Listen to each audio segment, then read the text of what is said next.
Canada ਨੂੰ ਭਾਰਤ ਨਾਲ ਵਿਵਾਦ ਪਿਆ ਮਹਿੰਗਾ, ਖਾਲਿਸਤਾਨੀ ਇਕੱਠ ਇੱਕ ਵਾਰ ਫਿਰ ਹੋਇਆ ਫਲॉप। ਕੈਨੇਡਾ ਨੂੰ ਖਾਲਿਸਤਾਨੀ ਅੱਤਵਾਦੀ ਹਰਦੀਪ ਸਿੰਘ ਨਿੱਜਰ ਦੇ ਕਤਲ ਦੇ ਮਾਮਲੇ ਵਿੱਚ ਭਾਰਤ ਨਾਲ ਖੜਾ ਕੀਤਾ ਵਿਵਾਦ ਮਹਿੰਗਾ ਪੈਂਦਾ ਹੋਇਆ ਦਿਖ ਰਿਹਾ ਹੈ। ਕੈਨੇਡਾ ਦੇ ਪ੍ਰਧਾਨ ਮੰਤਰੀ ਜਸਟਿਨ ਟਰੂਡੋ ਨੇ ਹਰਦੀਪ ਨਿੱਜਰ ਦੇ ਕਤਲ ਦੇ ਇਲਜ਼ਾਮ ਭਾਰਤ 'ਤੇ ਲਗਾਏ ਸਨ, ਜਿਸ ਕਾਰਨ ਖਾਲਿਸਤਾਨੀ ਸਮਰਥਕ ਕਾਫੀ ਖੁਸ਼ ਸਨ ਕਿ ਉਹਨਾਂ ਦਾ ਭਾਰਤ ਵਿਰੋਧ ਏਜੰਡਾ ਹੁਣ ਖੂਬ ਰੰਗ ਦਿਖਾਵੇਗਾ। ਪਰ ਹੁਣ ਅਜਿਹਾ ਲੱਗ ਰਿਹਾ ਹੈ ਕਿ ਕੈਨੇਡਾ ਸਰਕਾਰ ਵੱਲੋਂ ਸਮਰਥਨ ਦੇ ਬਾਵਜੂਦ ਉਹਨਾਂ ਦੀ ਇਹ ਯੋਜਨਾ ਨਾਕਾਮ ਹੁੰਦੀ ਦਿਖਾਈ ਦੇ ਰਹੀ ਹੈ। ਕੈਨੇਡਾ ਦੇ ਬ੍ਰਿਟਿਸ਼ ਕੋਲੰਬੀਆ ਦੇ ਸਰੀ ਗੁਰਦੁਆਰੇ ਵਿੱਚ ਐਤਵਾਰ ਨੂੰ ਪੁਲਿਸ ਦੀ ਤਾਇਨਾਤੀ ਵਿਚਾਲੇ ਲੰਬੇ ਸਮੇਂ ਤੋਂ ਉਡੀਕੀ ਜਾ ਰਹੀ ਭਾਰਤ ਵਿਰੋਧੀ ਰਾਏਸ਼ੁਮਾਰੀ ਨੂੰ ਅਧਿਕਾਰਿਤ ਤੌਰ 'ਤੇ ਅਸਫਲ ਐਲਾਨ ਕਰ ਦਿੱਤਾ ਗਿਆ ਹੈ। ਇਸ ਰੈਫਰੈਂਡਮ ਰੈਲੀ ਨੂੰ ਲੈ ਕੇ ਕਾਫੀ ਸਮੇਂ ਤੋਂ ਮੁਹਿੰਮ ਚਲਾਈ ਜਾ ਰਹੀ ਸੀ, ਪਰ ਇਸ ਵਿੱਚ ਬਹੁਤ ਘੱਟ ਲੋਕ ਇਕੱਠੇ ਹੋਏ। ਇਸ ਤੋਂ ਪਹਿਲਾਂ 10 ਸਤੰਬਰ ਨੂੰ ਹੋਏ ਆਖਰੀ ਜਨਮਤ ਸੰਗ੍ਰਹਿ ਵਿੱਚ 1.35 ਲੱਖ ਵੋਟਾਂ ਦਾ ਦਾਅਵਾ ਕੀਤਾ ਗਿਆ ਸੀ, ਪਰ ਅਸਲ ਵੋਟਿੰਗ ਸਿਰਫ 2398 ਵੋਟਾਂ ਪਈਆਂ ਸਨ। ਸਰੀ ਵਿੱਚ ਨਿਰਾਸ਼ਾਜਨਕ ਹੁੰਗਾਰੇ ਤੋਂ ਬਾਅਦ ਅਗਲੇ ਸਾਲ ਐਬਟਸਫੋਰਡ, ਐਡਮਿੰਟਨ, ਕੈਲਗਰੀ ਅਤੇ ਮੌਂਟਰੀਅਲ ਵਿੱਚ ਰੈਫਰੈਂਡਮ ਕਰਵਾਉਣ ਦੀ ਚਰਚਾ ਹੈ। ਖਾਲਿਸਤਾਨੀ ਅੱਤਵਾਦੀ ਹਰਦੀਪ ਸਿੰਘ ਨਿੱਜਰ ਨੂੰ ਜੂਨ ਮਹੀਨੇ ਇਸ ਗੁਰਦੁਆਰੇ ਨੇੜੇ ਗੋਲੀ ਮਾਰ ਦਿੱਤੀ ਗਈ ਸੀ। ਲੋ ਵਧਦੇ ਹਾਂ ਅਗਲੀ ਖਬਰ ਵੱਲ। PM ਟਰੂਡੋ ਨੇ ਫਰੈਂਡਸ ਫੇਮ ਅਦਾਕਾਰ ਮੈਥਿਊ ਪੈਰੀ ਦੇ ਦੇਹਾਂਤ 'ਤੇ ਕੀਤਾ ਦੁੱਖ ਦਾ ਪ੍ਰਗਟਾਵਾ। ਕੈਨੇਡਾ ਦੇ ਪ੍ਰਧਾਨ ਮੰਤਰੀ ਜਸਟਿਨ ਟਰੂਡੋ ਨੇ ਮਸ਼ਹੂਰ ਅਦਾਕਾਰ ਮੈਥਿਊ ਪੈਰੀ ਦੇ ਦੇਹਾਂਤ 'ਤੇ ਦੁੱਖ ਦਾ ਪ੍ਰਗਟਾਵਾ ਕੀਤਾ ਹੈ। ਟਰੂਡੋ ਨੇ ਇੱਕ ਟਵੀਟ ਕਰਕੇ ਮੈਥਿਊ ਨੂੰ ਸ਼ਰਧਾਂਜਲੀ ਦਿੱਤੀ। ਆਪਣੇ ਟਵੀਟ ਵਿੱਚ ਟਰੂਡੋ ਨੇ ਲਿਖਿਆ ਹੈ ਕਿ ਮੈਥਿਊ ਪੈਰੀ ਦਾ ਦੇਹਾਂਤ ਹੈਰਾਨ ਕਰਨ ਵਾਲਾ ਅਤੇ ਦੁਖਦਾਈ ਹੈ। ਮੈਂ ਸਕੂਲ ਸਮੇਂ ਦੌਰਾਨ ਉਸ ਨਾਲ ਖੇਡੀਆਂ ਖੇਡਾਂ ਨੂੰ ਕਦੇ ਨਹੀਂ ਭੁੱਲਾਂਗਾ। ਤੁਹਾਨੂੰ ਹਮੇਸ਼ਾ ਯਾਦ ਰੱਖਿਆ ਜਾਵੇਗਾ। ਮਸ਼ਹੂਰ ਟੈਲੀਵਿਜ਼ਨ ਸੀਰੀਜ਼ ਫਰੈਂਡਸ ਵਿੱਚ ਚੈਂਡਲਰ ਬਿਗ ਦਾ ਕਿਰਦਾਰ ਨਿਭਾ ਕੇ ਅਭਿਨੇਤਾ ਮੈਥਿਊ ਪੈਰੀ ਨੇ ਕੌਮਾਂਤਰੀ ਪ੍ਰਸਿੱਧੀ ਹਾਸਲ ਕੀਤੀ। ਉਹ 54 ਸਾਲਾਂ ਦੇ ਸਨ। ਲਾਸ ਐਂਜਲਸ ਟਾਈਮਜ਼ ਅਤੇ ਮਸ਼ਹੂਰ ਵੈਬਸਾਈਟ TMZ ਅਨੁਸਾਰ ਐਮੀ ਅਵਾਰਡ ਨਾਮਜ਼ਦ ਅਦਾਕਾਰ ਸ਼ਨੀਵਾਰ ਨੂੰ ਲਾਸ ਐਂਜਲਸ ਵਿੱਚ ਆਪਣੇ ਘਰ ਵਿੱਚ ਮ੍ਰਿਤਕ ਪਾਇਆ ਗਿਆ ਸੀ। ਦੋਵੇਂ ਸਮਾਚਾਰ ਸੰਗਠਨਾਂ ਨੇ ਬੇਨਾਮ ਸੂਤਰਾਂ ਦੇ ਹਵਾਲੇ ਨਾਲ ਪੈਰੀ ਦੀ ਮੌਤ ਦੀ ਖਬਰ ਦਿੱਤੀ। ਪੈਰੀ ਦੇ ਪ੍ਰਚਾਰਕ ਅਤੇ ਹੋਰ ਪ੍ਰਤੀਨਿਧੀਆਂ ਨੇ ਅਜੇ ਤੱਕ ਅਭਿਨੇਤਾ ਦੀ ਮੌਤ ਦੀ ਖਬਰ 'ਤੇ ਕੋਈ ਟਿੱਪਣੀ ਨਹੀਂ ਕੀਤੀ ਹੈ। ਲੋ ਵਧਦੇ ਹਾਂ ਅਗਲੀ ਖਬਰ ਵੱਲ। ਭਾਰਤ ਕੈਨੇਡਾ ਤਣਾਅ ਦਰਮਿਆਨ ਖਾਲਿਸਤਾਨ ਸਮਰਥਕਾਂ ਨੂੰ ਝਟਕਾ, ਸਰੀ ਰੈਫਰੈਂਡਮ ਫੇਲ। ਕੈਨੇਡਾ ਦੇ ਬ੍ਰਿਟਿਸ਼ ਕੋਲੰਬੀਆ ਵਿੱਚ ਲੰਬੇ ਸਮੇਂ ਤੋਂ ਉਡੀਕੀ ਜਾ ਰਹੀ ਭਾਰਤ ਵਿਰੋਧੀ ਰਾਏਸ਼ੁਮਾਰੀ ਨੂੰ ਅਧਿਕਾਰਿਤ ਤੌਰ 'ਤੇ ਅਸਫਲ ਕਰਾਰ ਦਿੱਤਾ ਗਿਆ ਹੈ। ਇਹ ਐਤਵਾਰ ਨੂੰ ਸਰੀ ਦੇ ਉਸੇ ਗੁਰਦੁਆਰੇ ਵਿੱਚ ਭਾਰੀ ਪੁਲਿਸ ਤਾਇਨਾਤੀ ਦੇ ਵਿਚਕਾਰ ਆਯੋਜਿਤ ਕੀਤਾ ਗਿਆ ਸੀ, ਜਿੱਥੇ ਜੂਨ ਵਿੱਚ ਖਾਲਿਸਤਾਨੀ ਵੱਖਵਾਦੀ ਹਰਦੀਪ ਸਿੰਘ ਨਿੱਜਰ ਦਾ ਗੋਲੀ ਮਾਰ ਕੇ ਕਤਲ ਕਰ ਦਿੱਤਾ ਗਿਆ ਸੀ। ਸਮਾਚਾਰ ਏਜੰਸੀ CNN ਦੁਆਰਾ ਇਸ ਸੰਬੰਧੀ ਜਾਣਕਾਰੀ ਦਿੱਤੀ ਗਈ। ਇਹ ਨਤੀਜਾ ਕੈਨੇਡੀਅਨ ਪ੍ਰਧਾਨ ਮੰਤਰੀ ਜਸਟਿਨ ਟਰੂਡੋ ਦੇ ਇਸ ਦਾਅਵੇ ਮਗਰੋਂ ਸਾਹਮਣੇ ਆਇਆ ਹੈ ਕਿ ਨਿੱਜਰ ਦਾ ਕਤਲ ਨਾਲ ਭਾਰਤ ਸਰਕਾਰ ਨੂੰ ਜੋੜਨ ਵਾਲੇ ਭਰੋਸੇਯੋਗ ਦੋਸ਼ ਸਨ। ਨਵੀਂ ਦਿੱਲੀ ਨੇ ਸਿੱਖ ਵੱਖਵਾਦੀ ਦੀ ਮੌਤ ਦੇ ਦੋਸ਼ਾਂ ਦਾ ਜ਼ੋਰਦਾਰ ਖੰਡਨ ਕੀਤਾ ਹੈ, ਜਿਸ ਨੂੰ ਨਵੀਂ ਦਿੱਲੀ ਨੇ ਅੱਤਵਾਦੀ ਕਰਾਰ ਦਿੱਤਾ ਹੈ। ਭਾਰਤ ਨੇ ਕੈਨੇਡਾ ਦੇ ਉਸ ਦੇ ਦਾਅਵਿਆਂ ਦੇ ਲਈ ਸਬੂਤ ਪੇਸ਼ ਕਰਨ ਦੇ ਲਈ ਵੀ ਕਿਹਾ ਹੈ। ਰਾਏਸ਼ੁਮਾਰੀ ਦੀ ਪ੍ਰਕਿਰਿਆ ਵਿੱਚ ਨਵੀਂ ਸ਼ਮੂਲੀਅਤ ਦੀ ਘਾਟ 'ਤੇ ਜ਼ੋਰ ਦਿੰਦੇ ਹੋਏ ਸਰੀ ਵਿੱਚ ਵੋਟਰਾਂ ਦੀ ਗਿਣਤੀ 2000 ਤੋਂ ਵੱਧ ਨਹੀਂ ਦੱਸੀ ਗਈ ਸੀ। ਸਥਾਨਕ ਸਰੋਤਾਂ ਦੀਆਂ ਰਿਪੋਰਟਾਂ ਦਰਸਾਉਂਦੀਆਂ ਹਨ ਕਿ ਇਸ ਵਾਰ ਪਿਛਲੇ ਜਨਮਤ ਸੰਗ੍ਰਹਿ ਵਿੱਚ ਹਿੱਸਾ ਲੈਣ ਵਾਲੇ ਲੋਕਾਂ ਦੇ ਸਿਰਫ ਉਹੀ ਸਮੂਹ ਸ਼ਾਮਲ ਹੋਏ ਜਿਨ੍ਹਾਂ ਵਿੱਚ ਮੁੱਖ ਤੌਰ 'ਤੇ ਵਿਦਿਆਰਥੀ ਭਾਗੀਦਾਰੀ ਸ਼ਾਮਲ ਸਨ। ਕੋਈ ਵੀ ਨਵਾਂ ਸਮੂਹ ਸ਼ਾਮਲ ਨਹੀਂ ਹੋਇਆ। ਲੋ ਵਧਦੇ ਹਾਂ ਅਗਲੀ ਖਬਰ ਵੱਲ। ਸ਼੍ਰੋਮਣੀ ਅਕਾਲੀ ਦਲ ਕੈਨੇਡਾ ਈਸਟ ਇਕਾਈ ਵੱਲੋਂ ਭਰਵੀਂ ਵਰਕਰ ਮੀਟਿੰਗ ਆਯੋਜਿਤ। ਸ਼੍ਰੋਮਣੀ ਅਕਾਲੀ ਦਲ ਕੈਨੇਡਾ ਈਸਟ ਦੇ ਯੂਥ ਵਿੰਗ ਵੱਲੋਂ ਮਿਸੀਸਾਗਾ ਵਿੱਚ ਰਾਇਲ ਪਾਮ ਬੈਂਕਟ ਹਾਲ ਵਿੱਚ ਭਰਵੀਂ ਮੀਟਿੰਗ ਕੀਤੀ ਗਈ। ਇਸ ਦੌਰਾਨ ਪੰਜਾਬ ਤੋਂ ਪਾਰਟੀ ਪ੍ਰਧਾਨ ਸੁਖਬੀਰ ਸਿੰਘ ਬਾਦਲ, ਯੂਥ ਅਕਾਲੀ ਦਲ ਦੇ ਪ੍ਰਧਾਨ ਸਰਬਜੀਤ ਸਿੰਘ ਝਿੰਜਰ ਅਤੇ ਲੀਗਲ ਵਿੰਗ ਤੋਂ ਅਰਸ਼ਦੀਪ ਸਿੰਘ ਕਲੇਰ ਨੇ ਪਾਰਟੀ ਵਰਕਰਾਂ ਦੇ ਨਾਲ ਵੀਡੀਓ ਕਾਨਫਰੰਸ ਰਾਹੀਂ ਵਿਚਾਰ ਸਾਂਝੇ ਕੀਤੇ। ਮੀਟਿੰਗ ਮੌਕੇ ਕੈਨੇਡਾ ਈਸਟ ਤੋਂ ਯੂਥ ਅਕਾਲੀ ਦਲ ਦੇ ਪ੍ਰਧਾਨ ਅਤੇ ਸੈਂਕੜੇ ਵਰਕਰ ਹਾਜ਼ਰ ਰਹੇ। ਸਮੂਹ ਕੈਨੇਡਾ ਇਕਾਈ ਵੱਲੋਂ ਸ਼੍ਰੋਮਣੀ ਅਕਾਲੀ ਦਲ ਦੀ ਲੀਡਰਸ਼ਿਪ ਦਾ ਪ੍ਰੋਗਰਾਮ ਵਿੱਚ ਵੀਡੀਓ ਕਾਨਫਰੰਸ ਰਾਹੀਂ ਸ਼ਮੂਲੀਅਤ ਕਰਨ 'ਤੇ ਤਹਿ ਦਿਲੋਂ ਧੰਨਵਾਦ ਕੀਤਾ ਗਿਆ। ਇਸ ਦੇ ਨਾਲ ਪ੍ਰੋਗਰਾਮ ਉਲੀਕਣ ਦੇ ਲਈ ਚਰਨਜੀਤ ਸਿੰਘ ਬਰਾੜ, ਨਛੱਤਰ ਸਿੰਘ ਗਿੱਲ, ਵਿਰਸਾ ਸਿੰਘ ਵਲਟੋਹਾ, ਵਰਦੇਵ ਸਿੰਘ ਨੋਨੀ, ਮਾਨ ਸਿਕੰਦਰ ਸਿੰਘ ਮਲੂਕਾ ਤੇ ਰਾਜਦੀਪ ਦਾ ਵੀ ਧੰਨਵਾਦ ਕੀਤਾ ਗਿਆ। ਲੋ ਵਧਦੇ ਹਾਂ ਅਗਲੀ ਖਬਰ ਵੱਲ। ਸਿਨਸਿਨਾਟੀ ਵਿਖੇ 21ਵਾਂ ਕੀਰਤਨ ਸਮਾਗਮ ਕਰਵਾਇਆ। ਦੂਰ ਦੁਰਾਡੇ ਦੀਆਂ ਸੰਗਤਾਂ ਵੀ ਹੋਈਆਂ ਸ਼ਾਮਲ।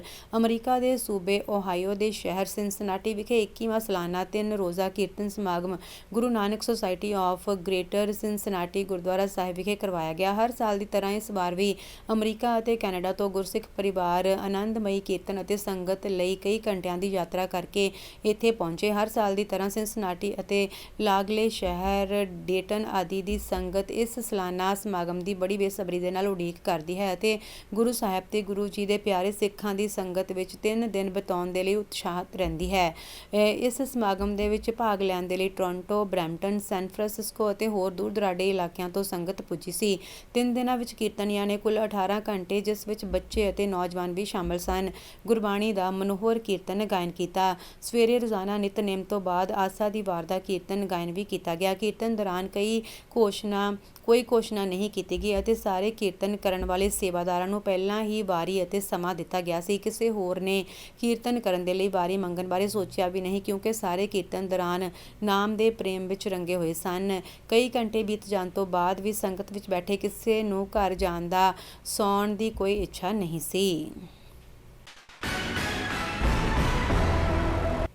ਲੋ ਵਧਦੇ ਹਾਂ ਅਗਲੀ ਖਬਰ ਵੱਲ। ਫਲੋਰੀਡਾ ਵਿੱਚ ਗੋਲੀਬਾਰੀ ਦੌਰਾਨ 2 ਲੋਕਾਂ ਦੀ ਮੌਤ, 18 ਜ਼ਖਮੀ। ਫਲੋਰੀਡਾ ਦੇ ਟੈਂਪਾ ਸ਼ਹਿਰ ਵਿੱਚ ਐਤਵਾਰ ਤੜਕੇ 2 ਧਿਰਾਂ ਵਿਚਾਲੇ ਹੋਈ ਲੜਾਈ ਉਸ ਸਮੇਂ ਖੂਨੀ ਰੂਪ ਧਾਰ ਗਈ ਜਦੋਂ ਉਹਨਾਂ ਵਿਚਾਲੇ ਹੋਈ ਗੋਲੀਬਾਰੀ ਵਿੱਚ 2 ਲੋਕਾਂ ਦੀ ਮੌਤ ਹੋ ਗਈ ਤੇ 18 ਹੋਰ ਜ਼ਖਮੀ ਹੋ ਗਏ। ਜ਼ਖਮੀ ਲੋਕਾਂ ਨੂੰ ਤੁਰੰਤ ਨੇੜੇ ਦੇ ਹਸਪਤਾਲ ਵਿੱਚ ਦਾਖਲ ਕਰਵਾਇਆ ਗਿਆ।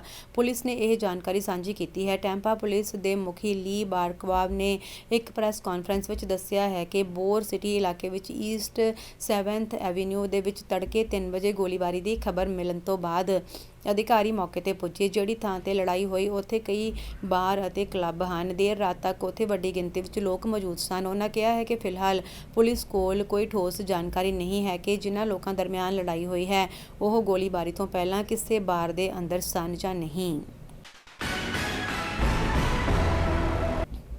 ਲੋ ਵਧਦੇ ਹਾਂ ਅਗਲੀ ਖਬਰ ਵੱਲ। ਬਲਿੰਕਨ ਤੇ ਯੂਕੇ ਦੇ ਵਿਦੇਸ਼ ਮੰਤਰੀ ਨੇ ਕੀਤੀ ਗੱਲਬਾਤ, ਗਾਜ਼ਾ ਤੱਕ ਮਨੁੱਖੀ ਮਦਦ ਪਹੁੰਚਾਉਣ ਤੇ ਚਰਚਾ।